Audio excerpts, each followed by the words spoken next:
Y cuando él exclamó, dijo: Señor, creo. Ayúdame en mi incredulidad. Ayúdame en mi incredulidad. La incredulidad es solo saber qué hacer y no hacerlo. Porque Jesús le dijo qué debía hacer. Pero la lucha era que él no sabía si en realidad podía creer eso. ¿Por qué? Porque veía a su hijo desde la fortaleza de la esclavitud. Y es que si solo vemos el mundo exterior desde el punto de vista de un fuerte, este es una fortaleza de protección o una prisión de cautiverio. Y él veía esto desde la fortaleza de una prisión del cautiverio. Y de un modo Jesús tuvo que cambiar la forma en que lo veía. Y el creer tiene forma de cambiar la forma en que ves las cosas. Y cuando comienzas a creer en Dios, comienza a cambiar tu visión de Dios, la visión de tu vida y la forma en que ves a otras personas. Debes ver las personas desde el punto de vista de Dios. La lucha del padre era su inhabilidad de creer, desde su propia fortaleza. Las fortalezas pueden formarse o generarse de diferentes ambientes que impactan la vida tanto positiva o negativamente. Vemos que este problema impactaba a este hombre negativamente. No era una fortaleza de protección, era una prisión de cautiverio. Y él dice: Señor, ayúdanos. Y demos un vistazo aquí, antes de cerrar, a unas fortalezas que nos detienen. Vemos que había fortalezas que evitaban que este hombre creyera, hasta que Jesús lo ayudó a superarlo o librarse de esa fortaleza de cautiverio que lo estaba deteniendo. Él comenzó a ver la vida desde el punto de vista de Dios, ver lo que Dios ve. Porque al leer la historia, Jesús ayudó al joven y lo liberó de esa prisión. Pero cuando se trata de la modernidad, personas que viven en el mundo moderno, personas del siglo XXI, deberíamos ser más listos que las generaciones que vinieron antes, ¿cierto? Deberíamos estar más avanzados. Es que tenemos tantos inventos y cosas que logramos, y hay ciertas cosas que detienen a las personas. ¿Qué te detiene de lograr algo en la vida? Es la pregunta que debes hacerte. ¿Cuál es la diferencia entre tú y alguien más? Yo creo que la diferencia es una fortaleza de cultura. Una fortaleza de cultura que retiene a muchas personas atadas. Y una cultura no es genética. No es genética. Es la totalidad de todo a lo que nos expusimos. Así, una cultura es desarrollada a través de la exposición. Todo lo que aprendes y estás practicando en tu vida ahora. Puede ser negativo o puede ser positivo. Todo depende en que tenga la habilidad de renovarse y mantener relevancia en un mundo cambiante. Y muchas culturas no tienen la habilidad de renovarse solas. La vida debe ir aumentando y mejorando, mejorando y mejorando. Así es la vida, tal como nace un niño, como bebé, y llega a la adultez.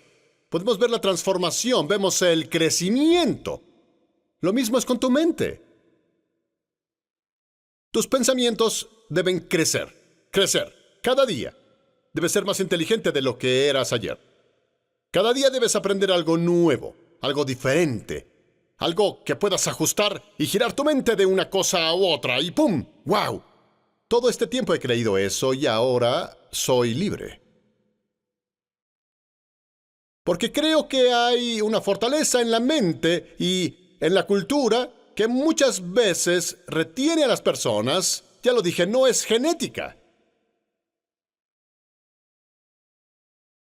Como mi hijo Tyrone tiene una hija, su nombre es Ohana, tiene 2, cumplirá 3 en agosto, y bueno, cuando viene a mi oficina, ella me habla y a veces no sé qué dice. Ya, ya, ya, ya, ya, ya, ya, ya. ¿Así? Pero es asombroso cómo su mamá entiende lo que ella dice. ¿Eso es lo que dice? Bien, de acuerdo, genial. Y ella forma palabras. Y mientras permanezca en este ambiente de la cultura de habla inglesa, hablará inglés. Y si mi hijo viene y me dice, papá, siento que Dios me llama a una villa en China para ser un misionero, se llevará a su familia con él y significa que mi nieta se iría a China. Dentro de 5 años, cuando vuelva a verla, ella hablaría mandarín. ¿Por qué? Por la exposición. Michelle y Pablo, que trabajan con nosotros en México, ella tuvo a su bebé aquí y lo llevará de vuelta en 1 o 2 meses de regreso a México. Y te garantizo que en 3 años, cuando ese bebé venga a visitarnos, dirá hola en perfecto español. ¿Por qué? ¿Debido a qué? No es genético. No está en tus genes. La cultura no está en tus genes. Está en tu ambiente. Bien dicho, Randy. Es a lo que te expones. Es lo que aprendes. Otro ejemplo. El doctor Otabil y yo mismo estuvimos en Kenia una vez. Eso fue hace tiempo. Y eso fue antes de que tuviera la revelación de que África no es un país. Y no me veas así. ¿Cuántos creían que África es un país? No levantes la mano, por favor. Porque muchos, incluso políticos, creen eso. Es un continente hecho de varios países. Pero yo pensé que que todos los africanos eran iguales. Y es mentira. ¿Cuántos nigerianos tenemos en la casa? Bien, bien, bien. ¿Y cuántos saben que no son de Ghana?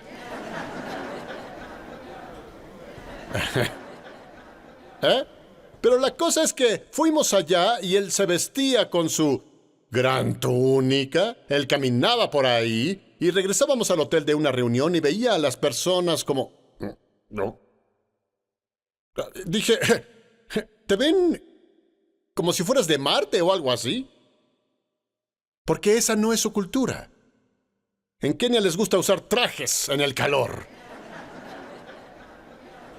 Si eres de Kenia no te sientas mal, solo que no entiendo. Están a 35 grados y usan trajes.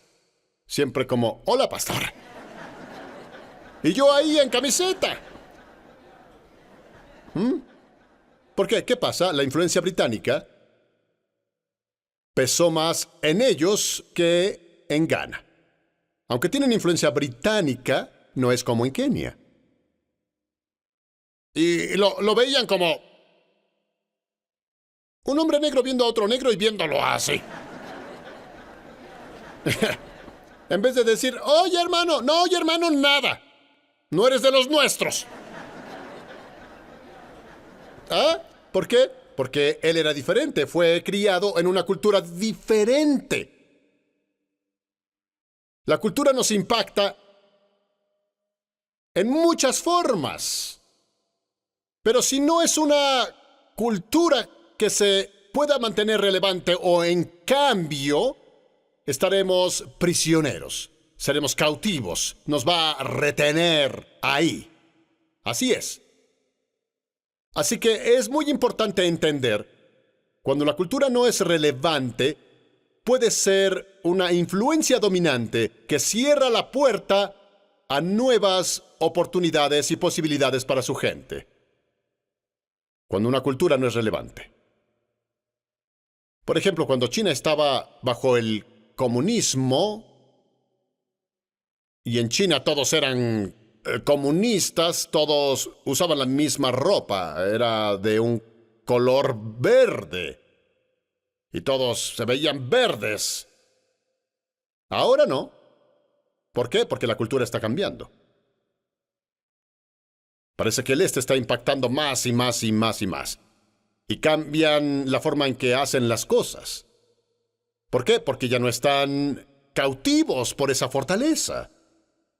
Pero puedes encontrar puntos en este mundo, puedes ir a ciertos puntos, los que solíamos usar el término país tercermundista. Me pregunto quién es primero y quién segundo. Pero puedes ir a esos puntos y aún hay villas por ahí. Timbuktu. Timbuktu es una ciudad, es un punto, es tan real que... Bueno, yo no iría ahí, pero es real. Pero puedes ir o en un lugar en China, una villa profunda en China, y te garantizo que encuentras personas hoy usando un buey con una madera detrás, arrastrándola, creando las zanjas para poner semillas. Alguien tiene una bolsa lanzando las semillas detrás del paso del otro. Hoy, en el siglo XXI, justo ahora, hay alguien en el mundo. Porque tienen una fortaleza como cultura que los retiene. ¿Por qué? Porque no hay exposición. Te garantizo que ese tipo nunca vio un tractor John Deere. Porque si viera lo que un tractor John Deere puede hacer, no querría ese buey jamás. Solo matémoslo y comámoslo. Vamos, sabes que sí. ¿Ah? Él diría, yo quiero un tractor. ¿Qué causó que quisiera eso? Exposición. Una vez que te expones a algo nuevo, algo mejor, no quieres volver a la misma cosa vieja. ¿Cuántos han ido al show de casas? ¿Y cómo te sientes cuando vuelves a tu casa? ¿Ah? Cuando vas ahí y hay alfombra, tienes que quitarte los zapatos, estacionar tu auto a 2 calles porque tira aceite. ¿Eh? Y caminas en ese lugar, ¿cierto? ¡Te molesta! Vuelves a casa y dices, ¡rayos! Deshagámonos de esto por la exposición. No puedes exponerte a algo nuevo, mejor, y tener la misma mentalidad. De un modo o forma comienza a derribar esa fortaleza. Por eso debes exponerte a diferentes cosas. Y lo mismo conmigo, puedo ir a cualquier lugar del mundo. Tengo amigos que son asiáticos. Tengo amigos que son hindúes. Tengo amigos que son africanos. Vergüenza, vergüenza, vergüenza, vergüenza, vergüenza, vergüenza debes tener si tus amigos solo son negros o blancos. Siente vergüenza. Te estás perdiendo. Te lo estás perdiendo. Porque las personas pueden compartirte cosas y darte diferentes experiencias a las que han tenido antes. Mi esposa y yo fuimos a California y este amigo asiático nos llevó a un restaurante asiático y dijo, les enseñaremos algunos platillos que comíamos cuando niños. Y algunos platillos eran patas de pollo. Y mi esposa vio eso y fue... ¡ah! Ella la pasó mal y ellos masticaban. Es bueno, es bueno, es bueno, es bueno, es bueno. Yo pude comerlo porque estuve expuesto a eso al crecer en casa. No fue nada para mí. Hay una rica, justo debajo de las garras hay una parte gorda y jugosa. Algunos dicen, uy, ¿por qué no estás expuesto? Te pierdes de la parte jugosa del pollo. Exponte solo, vamos, hazlo. Aprende algo nuevo en vez de estar atorado con la misma comida sosa, aburrida. Usa algo de especias ahí, vamos, un poco de salsa picante, vamos, ay, ay, ay, ay, ay. Ay, ayúdame, Jesús, comenzó a babear un poco. Debemos exponernos, así es, a nuevas oportunidades para poder ser más productivos. Una de las cosas sobre una fortaleza cultural es que puede exaltarse sola contra el conocimiento de la palabra de Dios. Puede exaltarse sola contra lo que Dios quiere que tengamos como personas. Y muchas personas viven por debajo de su privilegio porque no hay exposición. Hay un hermano que viene a la iglesia y dice, nunca supe lo que podía lograr o que podía tener éxito hasta que vine y me senté a oírlo. Porque la iglesia a la que iba hablaban tanto del infierno y del cielo. Y que no hagas esto y no hagas aquello. Él dice, cuando me dijo que podía lograrlo y que podía tener éxito, que podía ser un cristiano y ser un empresario exitoso,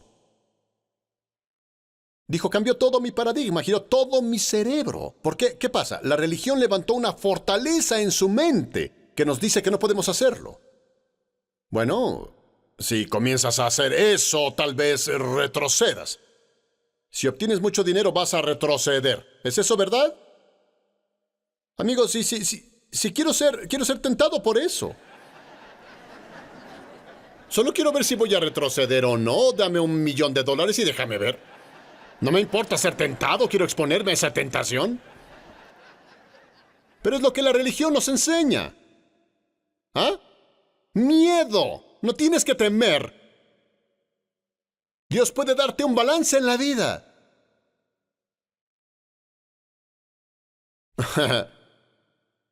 Vamos a la última antes de cerrar. Las prácticas tradicionales negativas. En realidad no tenemos buen tiempo para desarrollar esta, pero muchas veces las prácticas tradicionales pueden nulificar el efecto del cambio, porque no importa cuánta información se nos dé, las prácticas tradicionales pueden nulificarla. Formas de ver y observar las cosas. Tradición. Lo que se te ha enseñado de que no puedes lograrlo, no puedes aprender, que no puedes creer. ¿Y qué pasa? Se forma una fortaleza en la mente. En estos días y era en que vivimos, no podemos permitir que las prácticas tradicionales negativas nos retengan. Porque muchas veces, ¿qué pasa? Lo que experimentamos en la vida tiene más peso en nosotros que cualquier otra cosa. Mi mamá está aquí, llamo a mi mamá. Llevé a mi mamá de compras y quería comprarle víveres para ella, pero a veces ella quiere ver los precios. Ver el precio, ver el precio, ver el precio, ver el precio. Dije, mamá, ponlo en el carrito. Hoy es muy costoso, ponlo en el carrito. ¿Ah? Y a veces es como luchar con eso. Oh, eso cuesta mucho, cuesta mucho. Y cuando ella me dice eso, debo ser yo un hijo que ama a su madre. Honra a tu padre y madre para que estés bien contigo. Y yo quiero estar bien conmigo y sonreí. Pero ella tiene una lucha con eso. ¿Por qué? Debido a su crianza, no tener suficiente. Desarrolló una fortaleza y de ahí hay resistencia. Le di una tarjeta de débito que puede usar, pero a ella no le gusta la tarjeta. Dice, quiero mi efectivo. Quiere tener efectivo. Ella busca en su bolso y ella tiene estos sobres que tienen efectivo. Y dije, ay, por Dios. ¿Por qué? Crianza. Exposición. Y yo no la minimizo por eso, pero es donde está. Y a veces, cuando no tienes exposición o tratas algo nuevo, hay algo llamado miedo que trata de paralizarte y evitará que pruebes algo nuevo. Debemos cuidar que nuestras prácticas tradicionales negativas no nulifiquen el efecto del cambio en la vida. Porque fue Jesús quien en realidad desafía a las personas religiosas de hoy. En Marcos capítulo 7, cuando estaban tan atrapados en la tradición de lavarse las manos, tomaron un simple acto de higiene y lo hicieron algo religioso. Porque trabajan afuera, tienes tierra, se te pegan partículas de tierra en las manos, en tus uñas. Sí, antes de comer, lava tus manos. Claro, pero lo hicieron un acto religioso. ¿Molesto? ¿Cómo es que los discípulos no se lavaron las manos, como dice la tradición? En vez de notar que es algo higiénico. Cuidemos que las cosas no se hagan religiosas. No lo creo. ¡Ay, por Dios! Tienes tambores en la iglesia. ¡Ay, Señor! Tienes música. Tienes un saxofón en la iglesia. ¡Ay, Dios! Así son algunas personas. Porque toda su idea de la iglesia es hímnica. ¿Cierto? Tienes pantallas y tienes palabras y... ¡Uy! No. Algunas iglesias no permiten que traigas un iPad. Dicen que tienes que traer tu Biblia. Creer en la antigua Biblia. Bueno, esta solo es una traducción. Tengo 20 de esas aquí. Y si tengo la opción entre esta y 20, tomo las 20. La misma palabra está aquí.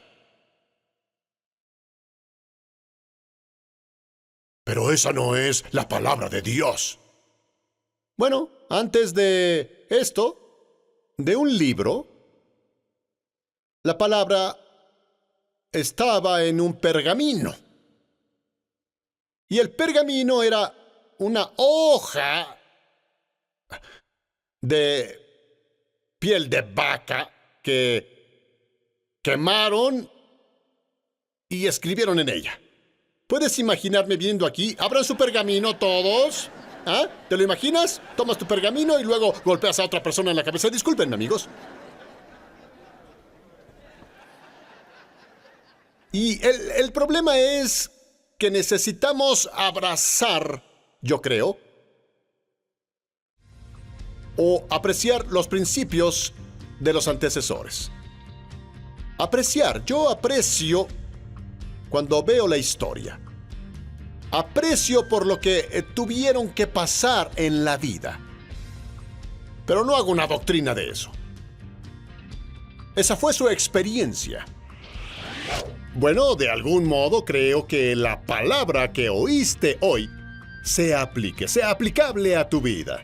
Porque es en la aplicación de la palabra de Dios donde experimentamos lo que leemos o lo que Dios trata de decirnos. Y a veces escuchamos mensajes como este y continuamos en el mismo camino por el que la vida nos lleva. Pero oro hoy que de algún modo puedas darte cuenta de que no tienes que estar prisionero. No tienes que ser prisionero del pecado. No tienes que ser prisionero de la esclavitud mental y emocional. Creo que Dios diseñó este mensaje para ayudarte como individuo. Y quiero pedir que las cadenas se rompan en tu vida hoy. En el nombre de Jesús. Oremos ahora. Padre, una vez más, te pedimos, Dios, que las ideologías, el concepto de la vida que muchas personas han aceptado, no los lleve adelante y los retienen. Oro hoy, Dios, para que esas ataduras puedan romperse en el nombre de Jesús. Vamos contra toda atadura, Dios, que esté en la vida de cada individuo y que evita que vean la vida desde tu punto de vista.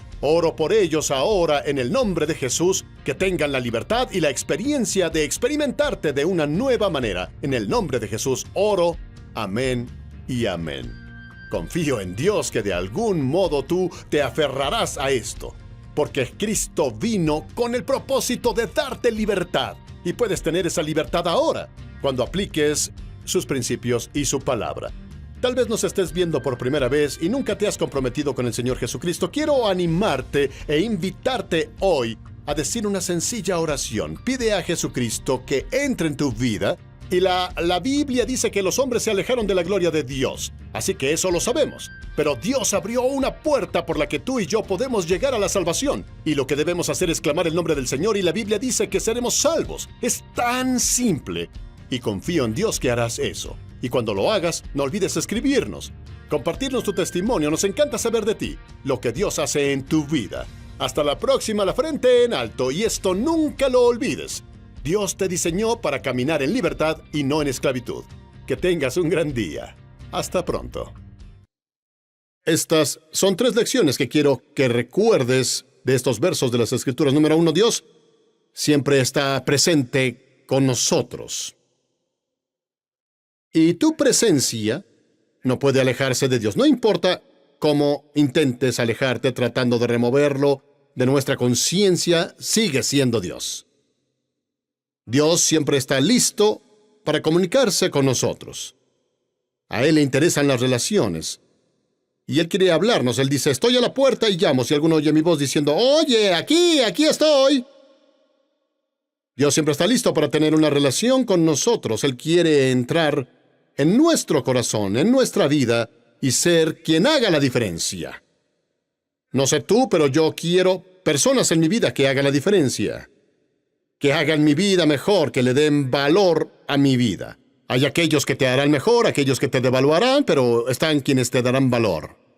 Y queremos dar un vistazo al acceso concedido hoy porque Dios está listo, dispuesto. Y cuando vemos la cruz es donde Dios se encontró con la humanidad. Fue un lugar de encuentro. La razón fue restaurar nuestra relación quebrantada. Lo creas o no, todos estamos privados de la gloria de Dios. Podemos volver en el tiempo. Al principio, la razón por la que terminamos donde estamos hoy es porque, se podría decir, por nuestros ancestros, Adán y Eva. Ellos fueron los que provocaron que se nos negara el acceso. Pero Dios siempre quiere que tengamos acceso concedido.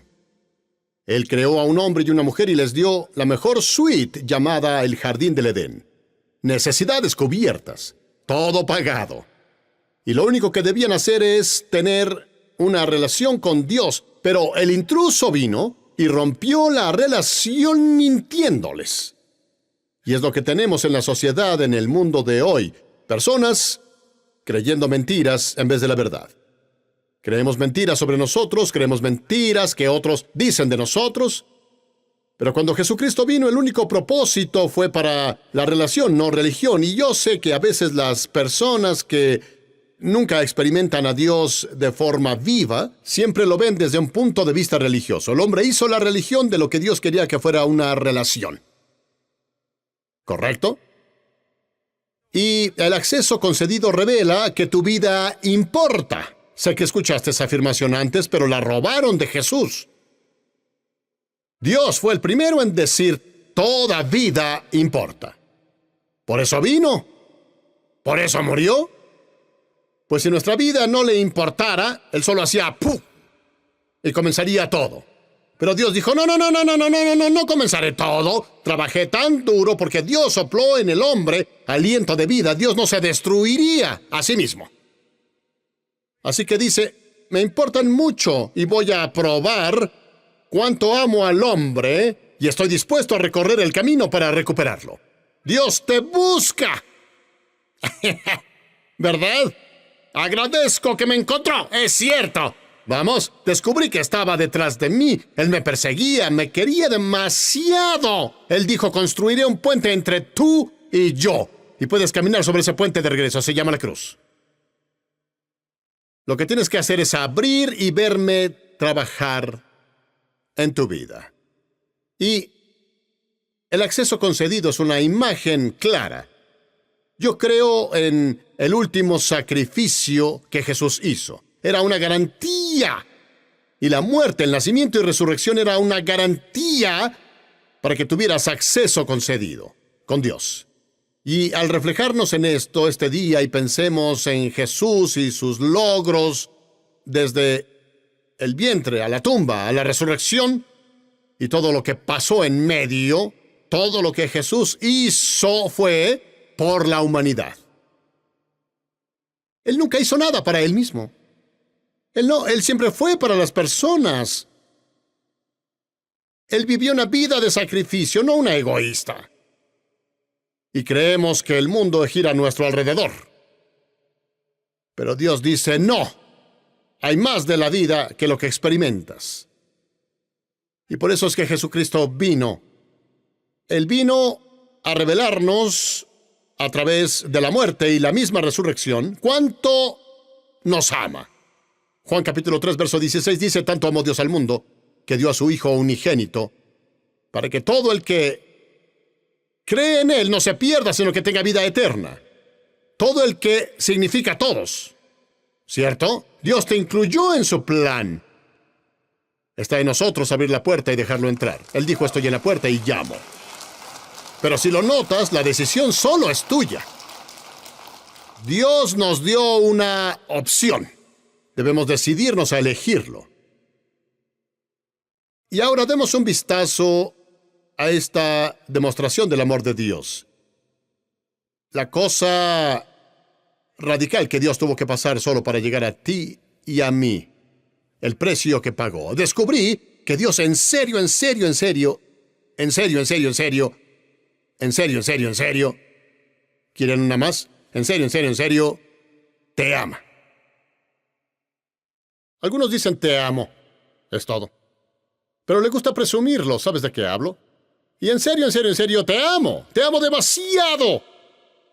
Y estuvo dispuesto a construir un puente. Sacrificarlo todo. El amor radical que Dios nos tiene y la distancia que Él recorrería para alcanzarnos. Demostrar su amor por nosotros. Cuando pensamos sobre el amor, basamos el amor en desempeño. Amamos a las personas basados en lo que pueden hacer por nosotros y por cómo se desempeñan para nosotros. Pero al momento que dejan de producir, no los queremos más. Bueno, eso es amor condicional. Pero Dios nos ama incondicionalmente. ¿Alguien sabe de qué hablo? Oh, tú ves, tú crees, piensas que Dios está en contra tuya. Y bueno, algunos padres, no intento hablar por todos, pero algunos padres entienden de qué hablo. Tal vez tu hijo hace algo malo o rompe algo en casa, o tu pequeño de 3 años toma un crayón y va a tus muebles y escribe. Y en realidad te molestas. ¡Yeah! Pero, ese enojo se volvió amor. En la cruz Dios juzgó el pecado, pero al mismo tiempo amó al hombre. Ese amor rebasa toda comprensión. Solo conocemos el amor por desempeño. Amor por lo que tú haces por mí, lo que hago por ti, pero Dios dice, yo no funciono así. Yo te amo a pesar de todo. Ay, si lo entendiéramos como humanos, el mundo sería mejor. Es verdad. Él juzgó los pecados del mundo con Cristo. Cuando Él gira su cara, cuando Jesús dijo, mi Dios, ¿por qué me has abandonado? Él no abandonó a Jesús, Él abandonó al pecado. Él dice, no puedo lidiar con eso, así que lo juzgo. Cristo se volvió el gran sacrificio por la humanidad. Y quiero que empecemos a explorar esta demostración de amor. Y en Lucas capítulo 23, este es un estudio fascinante. Esto es justo cuando Jesús fue crucificado y lo que pasó en la cima del Calvario. Tú te enfocas solo en Jesús, pero quiero enfocarme en 2 chicos este día.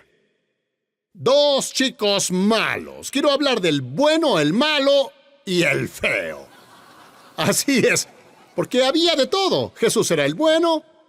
Uno de estos, el criminal, era malo y el otro era feo. Tenía mala actitud. En todo este proceso, vemos el amor de Dios siendo demostrado. Y leamos Lucas 23, verso 33, dice, y cuando llegaron al lugar llamado la Calavera, lo crucificaron. Arrancaron su barba y lo golpearon con un látigo de 9 colas y lo colgaron de la cruz. No fue la imagen de 2 nubes que ves. Sus entrañas salían porque le clavaron una lanza en su costado. Su barba fue arrancada de su cara. Fue golpeado y desangrado porque creyeron que le hacían a Dios un favor. Las religiones siempre quieren hacer a Dios un favor al destruir a otros. Pero no entienden que fue Dios quien nos hizo un favor. Ahí lo crucificaron y los criminales, uno a su derecha y otro a la izquierda. Por Dios, aún tenemos un problema ahora. Tenemos a los de la izquierda y tenemos a los de la derecha. Y sé que algunas personas están muy a la izquierda. Uno de ellos estaba lejos de la izquierda y el otro muy lejos de la derecha. Pero mira quién estaba en medio.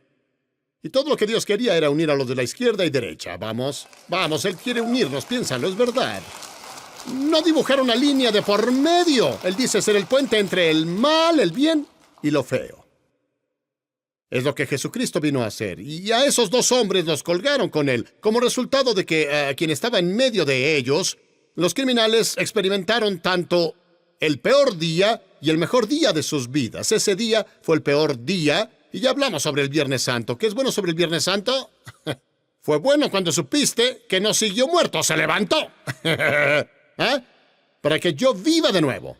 Y pues Jesús fue colgado entre esos dos ladrones, estos dos criminales, y fue el mejor día y el peor día. El peor día porque fueron sentenciados a muerte. El mejor día ya que él tenía la respuesta para el mundo de hoy. Así es. ¿No es asombroso cómo la humanidad está a un poco más de la distancia de un brazo de lo que Dios les ofrece? A poco más de un brazo de distancia de esos ladrones. Uno a la izquierda, otro a la derecha. Y él dice, oigan, si pueden tocarme, puedo sanarlos. Si pueden creer la razón por la que estoy aquí, ¿saben por qué están aquí? Saben que están aquí por la sentencia a muerte, pero ¿saben por qué estoy aquí? Y debemos saber por qué murió Cristo. La crucifixión no era algo nuevo. Lo hacían todo el tiempo. Como aviso a las personas. ¿Te equivocas? Este es tu futuro. Pero dijo Jesús, yo tengo el futuro en mis manos. Quiero mostrarles la razón por la que estoy aquí. Lee el verso 34. Dice, luego Jesús dijo, 7 veces habló Jesús en la cruz y esta fue una de ellas. Jesús dijo, Padre, perdónalos, porque no saben lo que hacen. Esa es la razón por la que debemos perdonar a las personas, porque no saben lo que hacen. Muchos hacemos cosas y no sabemos por qué.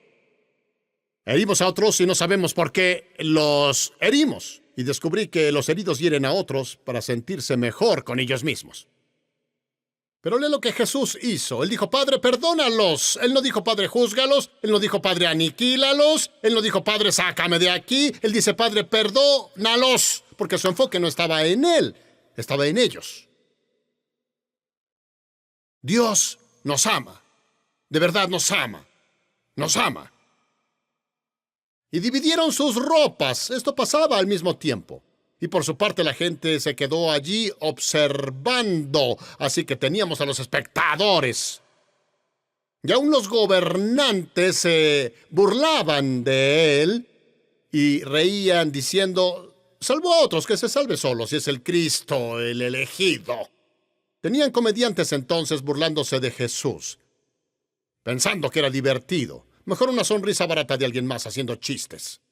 Nota cómo respondió Jesús a la multitud enojada y a aquellos que atestiguaron su crucifixión. Él respondió ofreciendo perdón y compasión para ellos. Y si algo nos pasa, ¿qué ofrecemos a la gente? Solo les ofrecemos un golpe. ¿No es cierto? Es lo que damos. Ofrecemos a la gente cosas. Algunos ofrecen groserías a cambio. Pero siempre ofrecemos algo. Pero ve cómo respondió Jesús, porque él entendió que el único camino de la crucifixión a la resurrección es el puente del perdón. El único camino a la libertad es el perdón. ¿Conoces personas que están amargadas?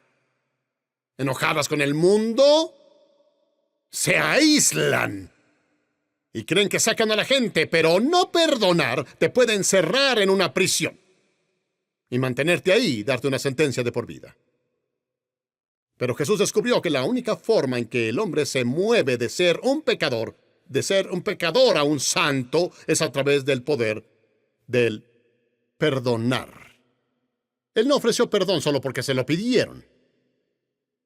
Lo ofreció voluntariamente. Presenciaron la crucifixión, le respondieron a él en una forma tan negativa. Y esos que estuvieron ahí eran esos que buscaban reírse de su sufrimiento. Les gustaba reírse de las personas. Así que los que se pararon ahí y vieron la crucifixión, los espectadores, no tienen entendimiento de que él lo hacía por ellos. Pensaron que solo era otro show. Bueno, vayamos y veamos la crucifixión. Veamos a quién matarán hoy. Esa era su actitud. Aquellos que violentamente participaron en la crucifixión eran los soldados que llevaron la lanza y las estacas que clavaron en sus muñecas y en sus pies. Esos que pusieron la corona de espinas en su cabeza, aquellos que rompieron su túnica y dijeron, profetízanos. Lo golpearon y dijeron, ¿quién te golpea? En todo eso Jesús nunca respondió una palabra hasta que estuvo en la cruz. Aquellos que no entendían la naturaleza significativa de esa hora. Y pido a Dios que podamos entender la naturaleza de esa hora, de que no solo se trata de vestirnos y venir a la iglesia la mañana del domingo de la resurrección. Se trata de la vida. Se trata de tu vida y también de mi vida y el perdón de Dios. No es como si dijéramos, te perdono, pero no olvido. Recuerdo lo que nos hiciste en el pasado. ¿Ah? Queremos guardarlo y repetirlo una y otra vez. Eso no es perdón. El perdón significa que debes soltar eso. Te libero de tu error. ¿Ves por qué necesitamos salvarnos? ¿Ves por qué debemos tener a Jesús en el corazón? Porque solo no podemos hacer eso. Pero Dios es el que tiene los recursos del perdón, y cuando aprendemos a liberarlo como Él lo liberó, nos liberamos. Vamos, saben que es verdad. ¿Y qué es el perdón? Es redención. El perdón es sacrificio y el perdón es incondicional. Incondicional. No hay nada que puedas hacer por Él. Él solo te ama, porque así lo decidió. Sin desempeño. Lo único que debes decir es lo recibo. Él ofrece perdón cuando es lo más lejano en nuestra mente. Ellos no pensaban en Dios, perdóname. Ellos se reían, decían, crucifíquenlo, crucifíquenlo, desháganse de él. Eran cosas políticas las que sucedían ahí, porque pensaban que él derrocaría a Roma y construiría un reino. Habló sobre el reino de Dios, el reino del cielo. Pensaron que él vendría a derrocar a Roma. Eso no pasó. Porque él dijo, mi reino no es de este mundo. ¿Cierto? Él estaba en el mundo, pero no era del mundo. Él ofreció perdón cuando no se lo pedimos. Él ofreció perdón cuando pensamos que no lo necesitábamos. A veces creemos que no necesitamos el perdón. Soy una buena persona. Ayudé a la anciana a cruzar la calle la semana pasada. Puse $1 en la canasta de la Cruz Roja. Y nos sentimos bien con nosotros cuando hacemos algo bueno. Le das $5 a alguien.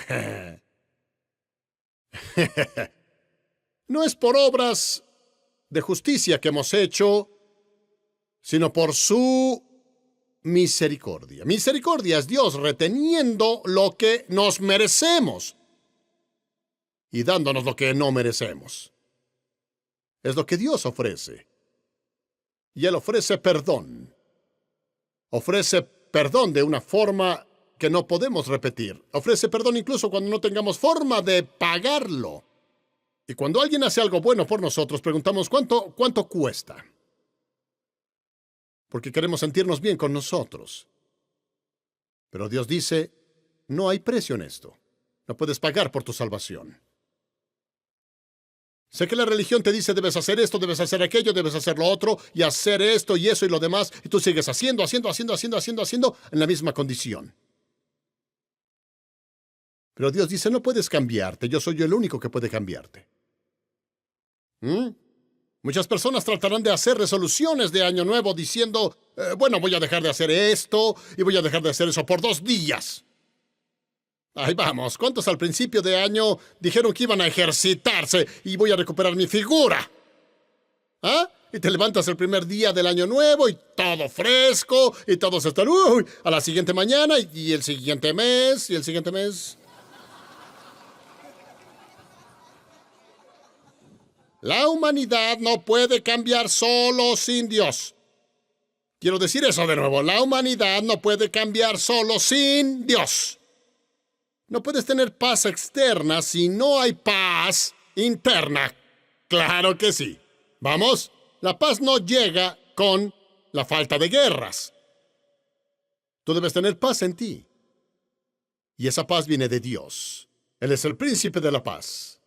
Mi paz les doy. No como se las da el mundo. No se angustien ni se acobarden.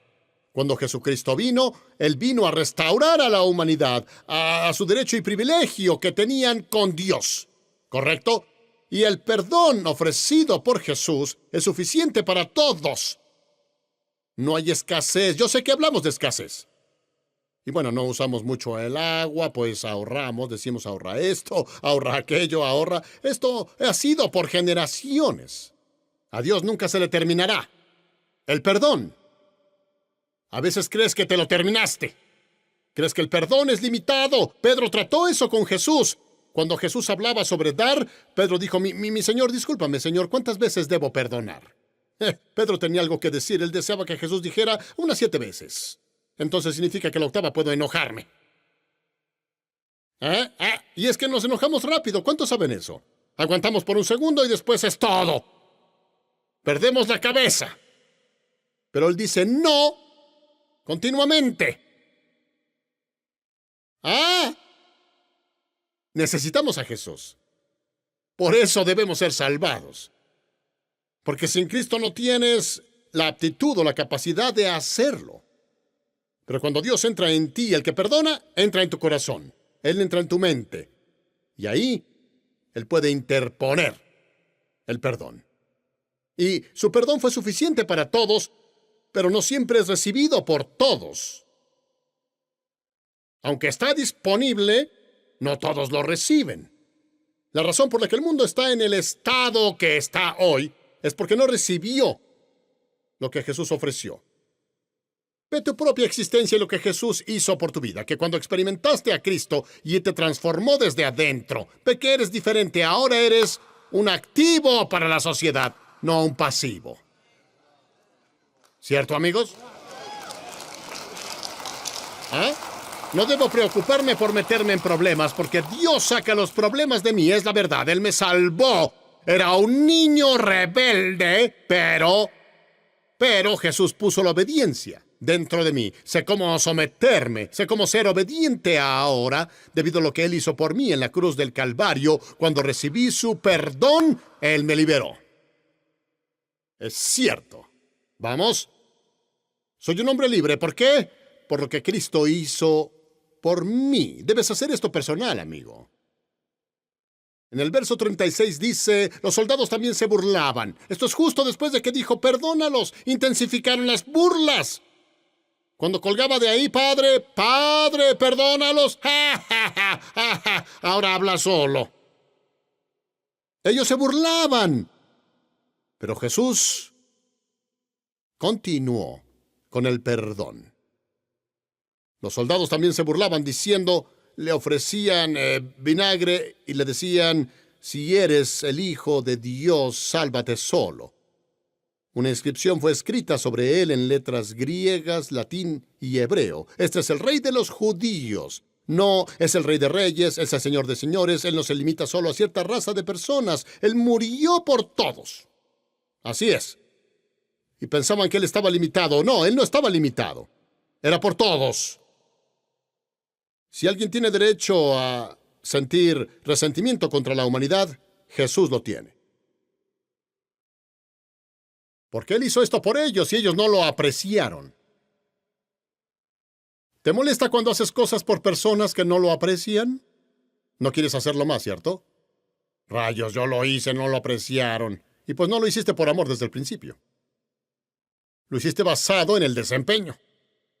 Pero Dios perdona basado en su naturaleza. Cuando liberó a la humanidad del pecado de alta traición, es porque Dios amó tanto, eso es el amor, la naturaleza de Dios, y usó su poder. Dios no es poder, Dios es amor. Todo lo que Dios hace es para redimirnos, para devolvernos a la relación con Él. Al mar de Galilea. Y volvieron a su vieja profesión, porque estaban muy decepcionados de Jesús.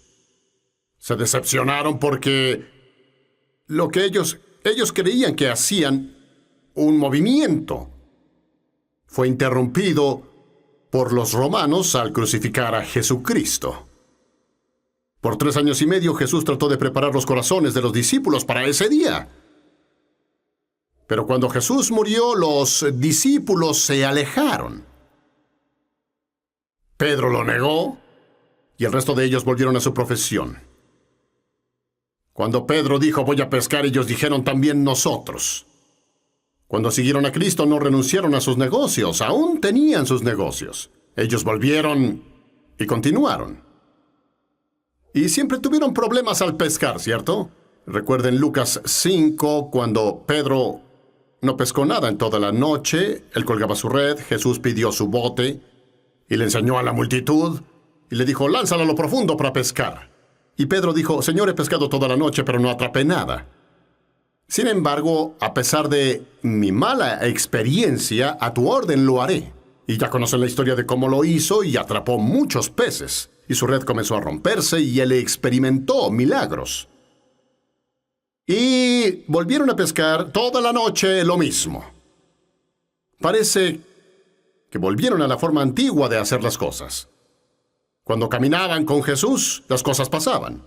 Cuando decidieron no caminar con Jesús, las cosas no pasaban. Pedro volvió con los discípulos, pero estaba consternado y apenado por lo que hizo. Porque Jesús le dijo que él lo negaría. Pedro no creyó eso. Pero pasó como Jesús dijo.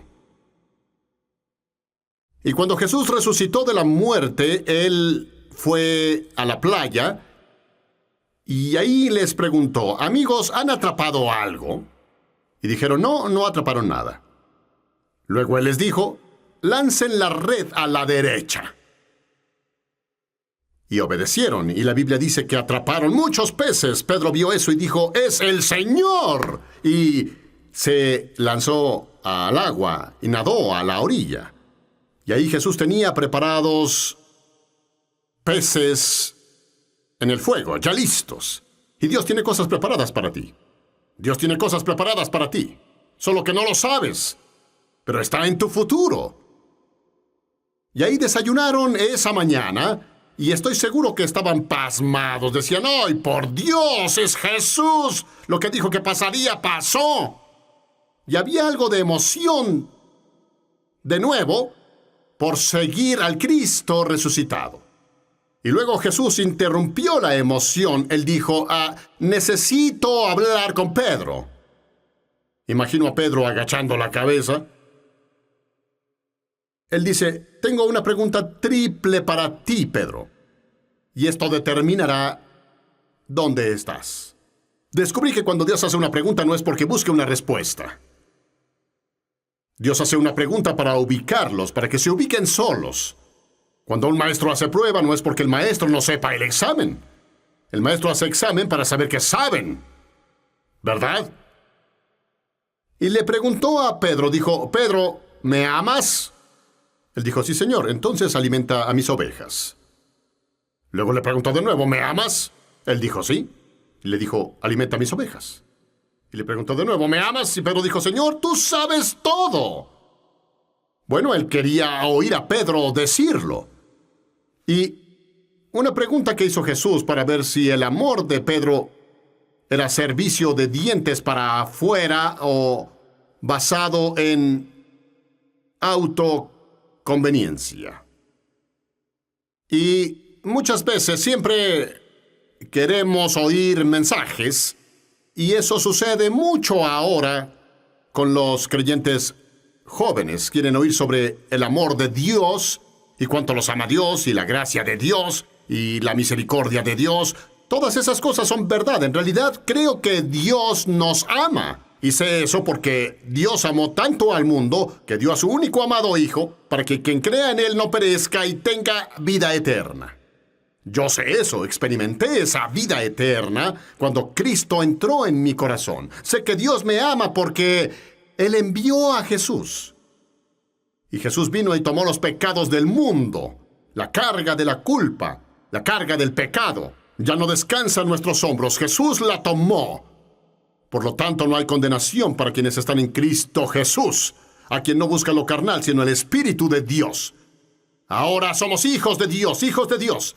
Al momento de aceptar a Cristo, se vuelven una nueva creación. La Biblia dice, las cosas viejas pasaron. Todo se volvió nuevo, eso lo sé. Y me emociono por eso. Y mi pregunta nunca es sobre ¿cuánto me ama Dios? Mi pregunta hacia mí es ¿cuánto amo yo a Dios? Y es ahí donde debemos hacer el trabajo. No es del lado de Dios, no es de Dios tratando de probarnos. Es demostrar a Dios que nosotros lo amamos. No importa lo que ha pasado, aún lo amamos. Porque queremos que Dios nos ame incondicionalmente, mientras lo amamos basado en condiciones. En cuanto me bendice, cuando le pido que me bendiga, lo amo. Pero al momento que retrase la bendición, yo le retraso mi amor. Y así es como queremos nuestra relación con Dios. Se basa en desempeño. Pero Dios nos ama a pesar de. Él quería decir a Pedro, no quiero servicio vacío. No digas, te amo, como dijiste antes, te apoyo, Jesús. Pero cuando llega el momento de resistir, corres y te escondes. ¿Y me amas? Él dijo, si lo haces, alimenta mis ovejas. La segunda pregunta que Jesús hizo a Pedro, al amor de Pedro, se basaba en compromiso sin sacrificio. Y a veces nuestro compromiso se basa en conveniencia, no en sacrificio. Yo siempre comparto la historia de la gallina y el puerco que caminaban por la calle, y un día en un restaurante había en la ventana un letrero diciendo tocino y huevos, $3.50. La gallina tuvo una brillante idea. La gallina dijo, hagamos una contribución. El cerdo dijo, para ti, gallina, es una contribución, pero para mí es un sacrificio. Algunos no entendieron eso. El puerco debía morir, ¿cierto? Y es fácil hacer una contribución, pero sin sacrificarse. La tercera pregunta hecha a Pedro fue, Pedro, ¿me amas? ¿Tu amor está basado en tu disposición a sacrificar tu propia vida por la causa de Cristo? La pregunta es, ¿qué estás dispuesto a sacrificar por Cristo? Y después de que Pedro juró su lealtad a Jesús, él le dijo a Pedro sobre su muerte. Él dijo, bien, Pedro, tú vas a hacer esto por mí, así es como tú morirás. Vas a pasar por algunas cosas. Porque al leer la historia sobre la muerte de Pedro, él fue crucificado, pero dijo, no valgo tanto para ser crucificado como mi Señor. Y lo crucificaron de cabeza. Así es como murió, por la causa de Cristo. Esta vez no falló la prueba, la primera vez falló, la primera vez negó al Señor, pero tuvo una segunda oportunidad. ¿A cuántos les alegra que Dios les dé una segunda, tercera, cuarta y quinta oportunidad? Es que Dios no juega como ustedes. Ustedes van con las reglas del béisbol, 3 strikes y fuera. Tal vez tuvieron 3 strikes, Dios dice, levántate. No, vamos a trabajar eso hasta lograrlo. Hasta que ganes. Dios se preocupa porque ganen y no pierdan. Por eso trabaja con nosotros, por eso es paciente, por eso es tolerante con nosotros, porque pues quiere lo mejor para nosotros. Quiere que seamos ganadores. ¿Están oyéndome? El que sea vencedor le dará, no al que pierda. Por eso Él será paciente y trabajará con ustedes hasta que lo logren. Así es. Y Pedro lo logró. Pero cuando tenían la discusión sobre cómo moriría Pedro, en el verso 20 de Juan 21, Pedro, al volverse, vio al discípulo a quien Jesús amaba siguiéndolos, el que en la cena se reclinó sobre Jesús y le dijo, Señor, ¿quién te traicionará?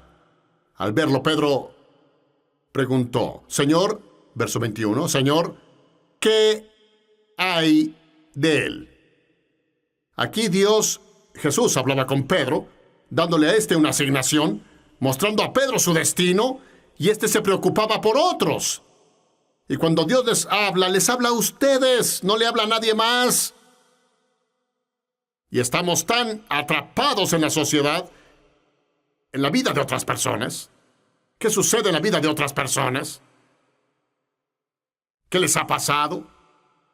¿Por qué no hacen eso? Como niños pequeños, ¿verdad? Le dices a tu hijo que vaya y que haga su cama, y si hay hermanos cerca, siempre dicen, bueno, pero ¿qué hay de Johnny? ¿Qué hay de Susie? Y tus padres no le dijeron a ellos, sino a ti. Jesús hablaba con Pedro, pero Pedro quería reflejar la pregunta y hacer la pregunta, Señor, ¿qué hay de Juan? Jesús respondió, si quiero que él permanezca vivo hasta que regrese. ¿A ti qué? Tú solo sígueme.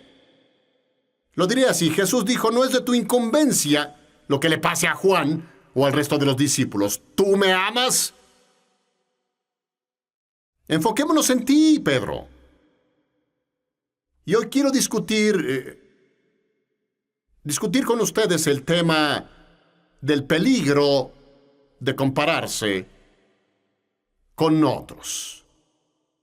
Creo que ese es uno de los problemas más grandes que tenemos como seres humanos. Es una gran falla en cada uno de nosotros el compararnos con los otros. Y no pensamos nada sobre esto. Pero ¿sabes que Dios nunca quiso que nos comparáramos con otros? Porque Él creó a cada uno y a todos como individuos únicos. ¿Por qué creemos que debemos ser iguales? Oigan, si todos somos iguales, muchos seríamos innecesarios. Me alegra que Dios me creara como soy. Así es. Amo ser yo. El enfoque es tu andar con Dios, no el andar de alguien más con Dios. Porque basamos nuestro andar con Dios en alguien más. Si alguien más no sirve a Dios, quieren dejar de servir a Dios. Si el esposo no sirve a Dios, la esposa quiere dejar de servir a Dios. Si la esposa no sirve a Dios, el esposo no quiere servir a Dios. Los niños no quieren servir a Dios. No. Es una relación muy personal. Dios no tiene nietos. Solo tiene hijos e hijas. Debemos enfocarnos en lo que somos en Dios. Dios tiene grandes planes para ti. Tenía planes para Juan, tenía planes para Santiago, tenía planes para Marcos, tenía planes para Pedro. Y todos los planes no parecen iguales.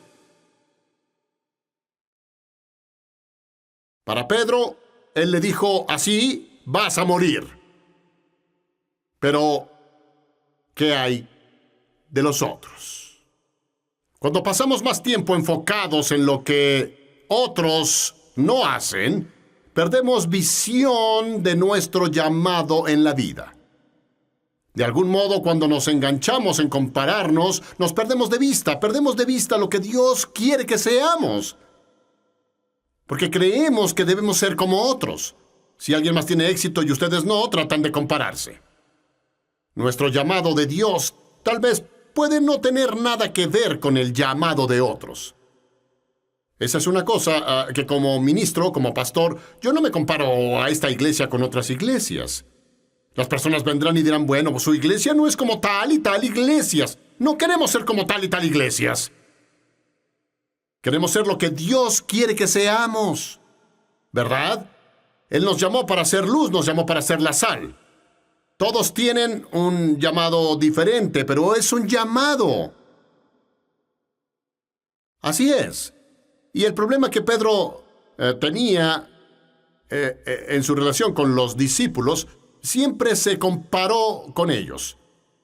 En Mateo capítulo 26, Jesús dijo a sus discípulos sobre su traición, quién lo traicionaría y que sería arrestado y que lo abandonarían. Y Pedro dijo, pero Señor, no sé sobre ellos. Pero tú cuentas conmigo, yo te apoyo. Deben cuidarse cuando las personas vienen y dicen, pastor, yo lo apoyo. Son los primeros en huir. En vez de solo ser. Y hablamos. Y Pedro, él era el que, siempre metía la pata. Hubo una vez que Jesús preguntó a los discípulos, ¿quién dicen los hombres que soy? Y el discípulo dijo, algunos dicen, otros dicen, que eres Juan el Bautista, que eres uno de los profetas. Pero ustedes, ¿quién dicen que soy? Pedro dijo, eres el Cristo, el Hijo del Dios viviente. Esa fue buena, gracias. Y él estaba orgulloso, pero no notó que Jesús dijo, esto no te fue revelado por un mortal, sino por mi Padre que está en el cielo. Y la respuesta que dijo era correcta, pero no vino de él mismo. Vino de Dios. ¿Oyeron? Y justo después de que Pedro tuviera la revelación, tuvo un demonio. Somos esquizofrénicos. En un minuto podemos decir aleluya, gracias Jesús, llegar al estacionamiento y lo siguiente es que lanzan maldiciones a alguien porque se les cruzó. No me vean de esa forma. Su aureola está chueca hoy. ¿Ah? Pueden estar en la iglesia, alabado el Señor, pero en la calle van mostrando el dedo a las personas y tratando de correr, bendito Dios. ¡Creyentes! Necesitamos discernimiento. La Biblia dice, si caminas en el Espíritu, no llenarás la lujuria de la carne. Y a veces llenamos la lujuria de la carne. ¿Por qué? Porque no caminamos en las cosas que debemos saber como creyentes. Aunque tuvo la revelación de Jesucristo, justo después Jesús de ver a Pedro y decir, detrás de mí, Satanás. Y nunca sabes lo que posees. Todo porque Pedro tenía la puerta abierta de compararse. La comparación es uno de los más grandes enemigos de las relaciones humanas. La comparación. Cuando comparas tu casa con la de alguien más, bueno, tú puedes tener una linda casa, ¿no? Está limpia, aunque los muebles son antiguos, pero está limpia, ¿verdad? Los zapatos de los niños acomodados, muy lindos. Y luego vas con alguien que tiene una casa nueva, con más espacio que la tuya. La casa que ya disfrutabas y agradecías a Dios por bendecirte con ella. Ahora vas a la casa de alguien y porque su casa es más grande que la tuya y tienen muebles más nuevos que los tuyos, vuelves a tu casa y dices, ¡ay, vaya! Es patética. ¿Alguien de ustedes dijo, ouch? Comparando. En vez de regocijarte con lo que Dios te bendijo, ¿qué pasa? Abriste la puerta para que entraran la envidia y los celos. Es cuando comparas, cuando comienzas a comparar, se abre la puerta para que el mal trabaje. ¿Me escuchan ahora? Ese fue el problema de Pedro. Muchas relaciones se dañan. ¿Por qué? Por la comparación. Cuando nos comparamos con otros, creemos que su futuro es nuestra falta de fortuna. Se los diré así. Dicen más o menos así, ¿a dónde van? Y los planes que tienen para su vida. Luego dicen, ¿cuál es tu plan? ¿Cuántos de ustedes tienen planes para hacer ciertas cosas? Plan de ir de vacaciones en febrero y esas cosas. ¿Qué planean hacer en febrero? ¿Y por qué hacemos esas preguntas? Les preguntamos porque queremos ayudarlos a ir de vacaciones o por presumir. Hay algo sobre los humanos. ¡Amamos presumir! Nunca dicen, ven a ver mi auto viejo. Oiga, pastor, venga a ver mi auto viejo. No. Venga a ver mi auto nuevo. ¿Verdad? Y no le dicen a la gente, tengo un auto viejo, tira aceite y cosas así. No. Quieren presumirles sobre su auto nuevo modelo 2017.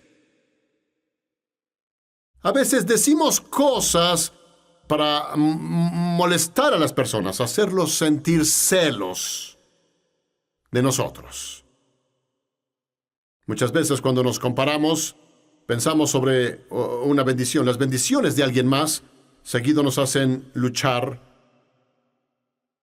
Pero las personas que lo lograron, que creen que están bien, ¿Cuánto se alegran cuando saben de alguien que tiene recursos o que alguien es millonario? Ustedes dicen, amigo, eso es grandioso, me alegra que seas rico. Ellos se creen mucho. ¿Ah? Nos gusta menospreciar a la gente que tiene éxito. ¿Ah? Lees en el periódico que tal y tal firmaron un contrato por $100 millones.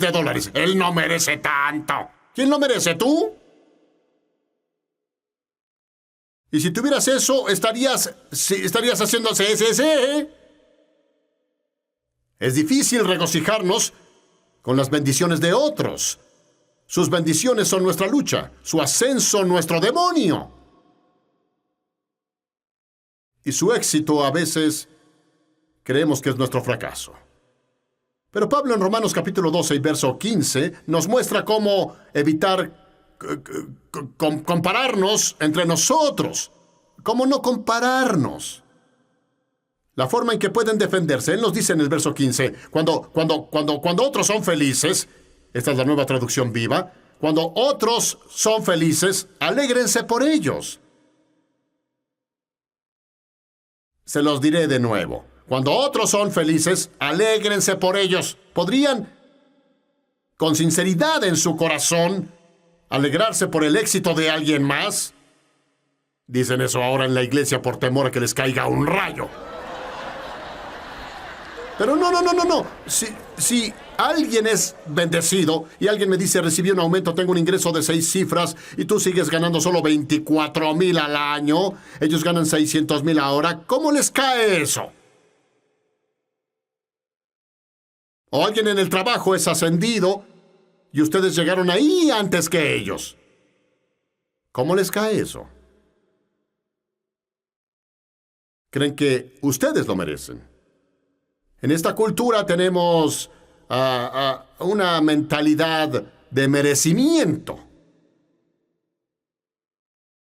En lugar de solo decir, oye, estas cosas las puedes hacer tú que ayudaría a tu estatus en la vida. Bien dicho, Randy Morrison. Y cuando otros son felices, alégrense por ellos. Si están tristes, compartan sus penas. Y ahora nos hemos vuelto tan duros, no tenemos compasión por nada. ¿Algo sale mal para alguien? Bueno, se lo merecía. ¿Dónde está la compasión? Vivan en armonía unos con otros y no sean arrogantes. Mejor disfruten la compañía de los humildes y no crean que lo saben todo. Oh, vaya. Ya les digo, vivimos en tiempos donde la gente cree que sabe todo. Solo ve las redes sociales. Las redes sociales creo que son la red más grande que hace que las personas se comparen. Con la tecnología, tantas cosas buenas salieron de ahí. Agradezco eso y estoy agradecido ahora. Yo tengo más de 20 y tantas traducciones de la Biblia aquí en este iPad. Tengo una concordancia aquí. Tengo diccionarios aquí. Y recuerdo los días antes de que la internet saliera. Viajaba a otros países y yo llevaba mi oficina conmigo. Significaba una maleta con un gran diccionario así de grueso. Mi concordancia era así de grande. Tenía sobrepeso muchas veces. Tenían que cobrarme. Lo ponían abajo en el avión. Hoy puedo llevar mi mochila con mi computadora, mi iPad, y estoy listo para irme. Aún en el avión se pueden conectar, alabado Dios, y seguir trabajando. Gracias a Dios por la red. Gracias a Dios por la tecnología. Nos ha adelantado en el camino, pero esa misma tecnología puede ser peligrosa si no se usa bien. Las redes sociales han abierto una puerta para que todos tengan una opinión.